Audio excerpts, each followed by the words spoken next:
What's up guys, welcome back to another video. Today we have a pretty significant firmware update that we need to cover, and it's about both of these drones, the DJI Air 3 and also the DJI Mini 4 Pro. This firmware update for both of these devices kind of brings them up to speed with everything that DJI has been doing lately, which is to kind of uniform all of their products and bring all of these latest changes and improvements to all of their drones from all of their lineup. So across the board, whether you're using a Mini 4 Pro or an Air 3 or a Mavic 3 Pro, you should be able to enjoy all of their latest safety features, so you don't really feel like your drone is falling behind or left behind from DJI. So I'm really happy to see that. So there are some features that we have on both of these drones. They are getting them both with this new firmware update. So I will start with those that are repeating themselves on both of these drones, and then we'll focus on the ones that are strictly specific for each drone. So as usual, if you want to get the latest firmware, make sure you're running the latest DJI Fly application. Then make sure you update both your remote controller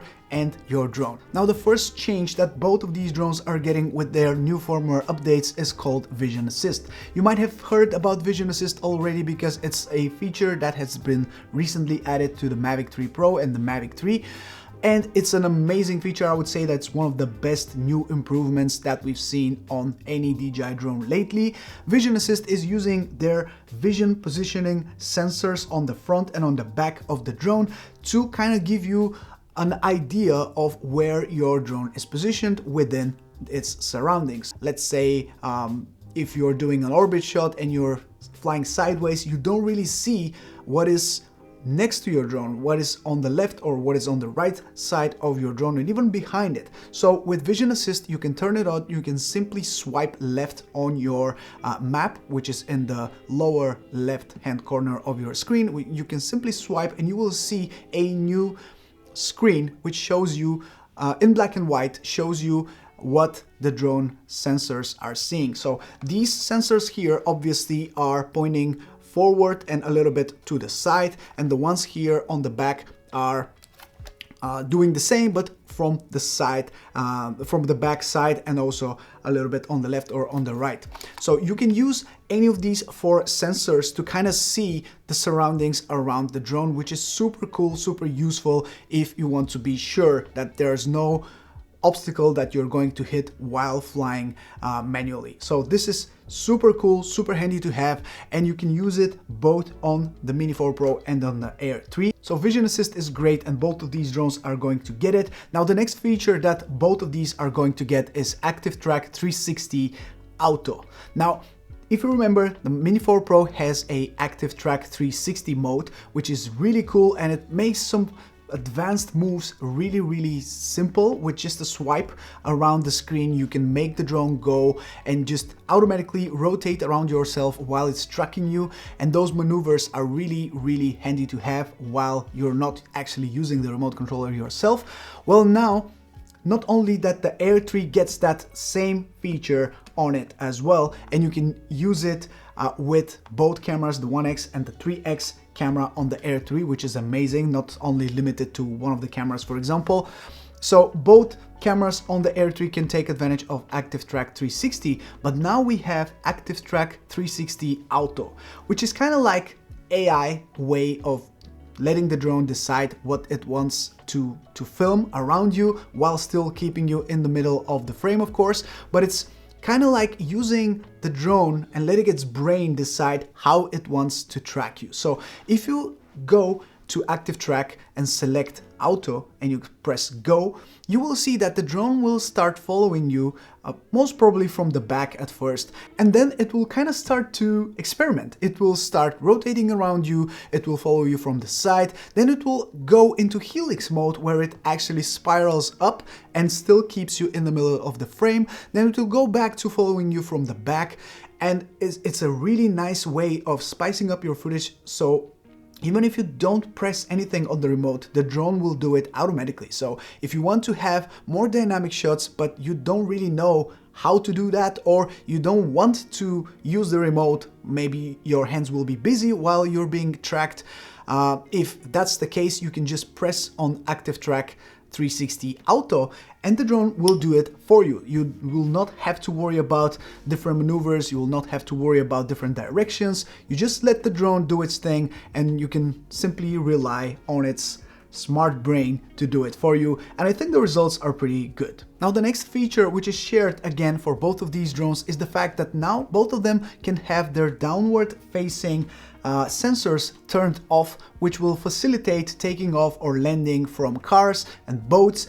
And we've seen that this feature is very much needed for those risky situations where you quickly want to land or you quickly want to take off from a moving object.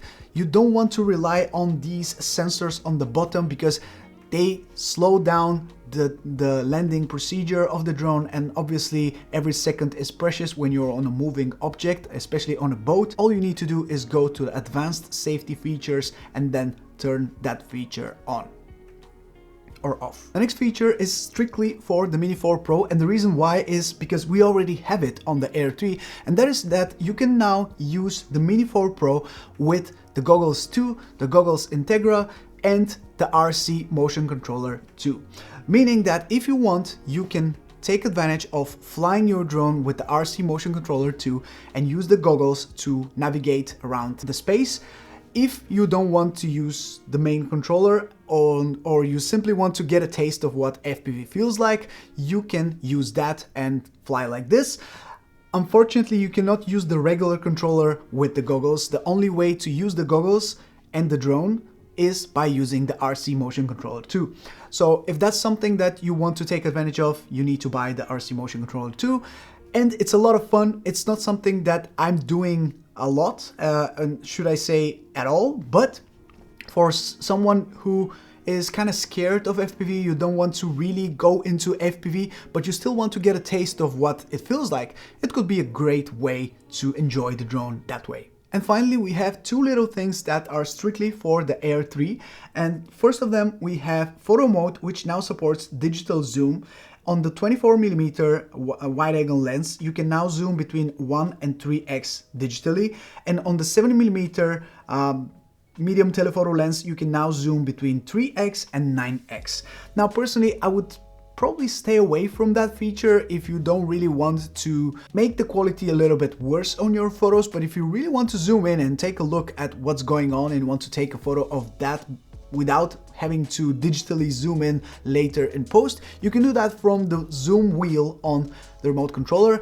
It's really easy to do that. You just need to be aware that you will be losing some quality while digitally zooming that way. And the final feature that is again only for the Air 3 is that the medium telephoto lens now supports sphere panorama. So those panoramas that take a lot of photos, I think about 137, 38, something like that. It takes 5 minutes to create that panorama, but the drone can handle it and it can take those photos in both JPEG or RAW format. So it's really up to you how you want to take advantage of that feature. You can do it now with the medium telephoto lens, which is, it will give you that specific compressed look that only a drone with an additional camera can give you. Those are the latest changes coming via a firmware update for both of these drones, the Mini 4 Pro and the Air 3. I think DJI is doing great with their firmware updates lately, and I'm seeing a lot of familiar features really trickling down